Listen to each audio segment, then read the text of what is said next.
The meetings that are going on at the moment, and will continue until we trigger Article 50, they're just shadow dancing at the moment, aren't they? Yes. Posturing. Yes, but I think what I think the UK has to try and do is shift the terms of the debate, because yes, we're having this shadow dance, but it's all around this very detailed discussion about how much trade can we get to control immigration.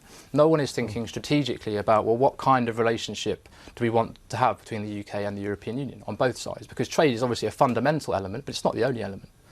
And the UK is hugely important to the EU's internal security, external security. The issues about Russia, that's something the UK should want to be engaged in, and I think the rest of the EU should want the UK to be engaged.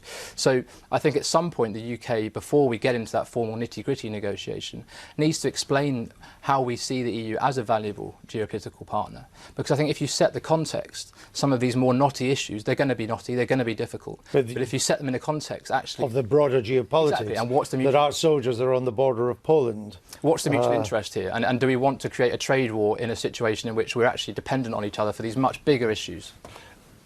We find it hard to get to grips with the British government's bargaining position. I think largely because they themselves don't yet know what their bargaining position. They're still grappling towards that.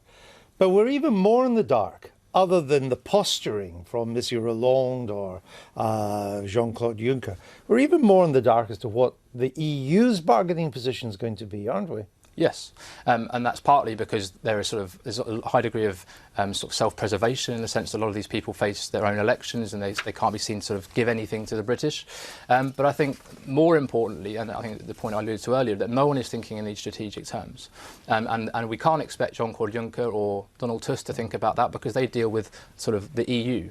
And what we're talking about now is a broader issue about how do we manage European affairs between the EU and the UK and sort of other nations. And that's a fair point. If you narrow it down to trade, you'll get the beating of breasts and the rattling of vested interests. If you place the negotiations in the context of Britain being the biggest military power in Europe, being a key part in security and intelligence, and having a major geopolitical role to play in Europe, in or out of the EU, you may then get a different result.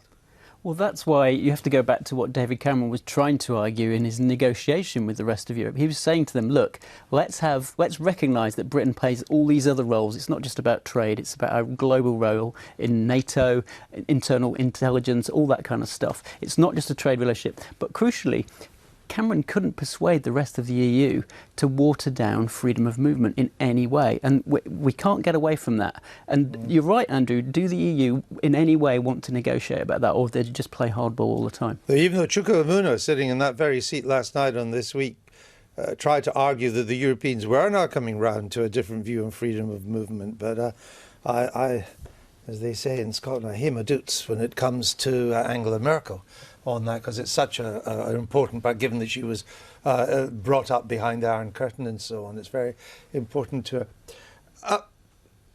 Are we aware just how divided the British government is on this? I mean, when I first heard some of the stories, I thought it was exaggerated. But the more I've looked into it, there are huge divisions, but particularly between the three Brexiteers, and between and Mr Hammond in the Treasury, and now between Mr Hammond and Theresa May in 10 Downing Street. I mean, they've got a lot of work to do to try and get a united front, I would suggest. I think you're absolutely right, Andrew. There are really some serious divisions between members of the Cabinet. And one consequence of Theresa May saying, let's have some of these discussions as a cabinet group rather than taking them as sofa government, as perhaps previous governments might have done behind the doors of closed 10 Downing Street, is that we're seeing some of these tensions come out into the open, and there's been briefings and leaks and all sorts of that. They come and speak to you. Exactly. So it's quite beneficial from trying to find out what's going on. It's good for us. There are definitely divisions over the issue of immigration and some of the different systems that might be used to bring down immigration. There's a point of tension over whether you include students in the immigration figures or not. Which Mr Hammond seems to have been slapped down on. He seemed to be very much hinting that he thought the public didn't consider students, foreign students necessarily and he might be right as migrants. On that. And number 10 has categorically ruled out budging on that. And then there's the issue of the single market. And we don't quite know where number 10 itself stands, but Philip Hammond seems to be leading the charge as the person saying we need as full as possible access to the single market. And the three Brexiteers we know have a very different position on that. One final question.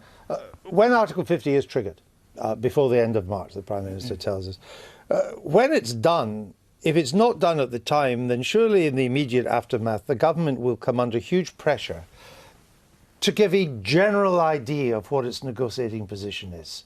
To not to be detailed, not to give away its tactics or all, but surely it has to lay out, this is broadly what we are going to demand in the negotiations. Yeah, I agree. And actually, I'm not of the view that that necessarily hinders its progress in the EU, because I think we actually have to start setting some parameters. What is the UK talking about? We've taken a political decision to gain political independence from the EU institutions, and they govern the space of the single market, and it governs the commercial policy of the trade.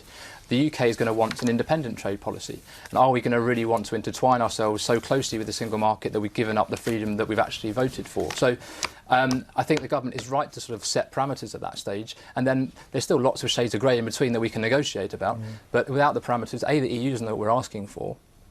And B, Theresa May is going to find it increasingly difficult to manage the domestic politics, because it's clear that the vote has to have consequences for the relationship. And I think setting out those quite early on will also help businesses know where they stand and the public know where they stand. All right, super. Thank you very much. Wouldn't you like to be a fly on the wall at today's lunch between Mrs May and Mr Juncker?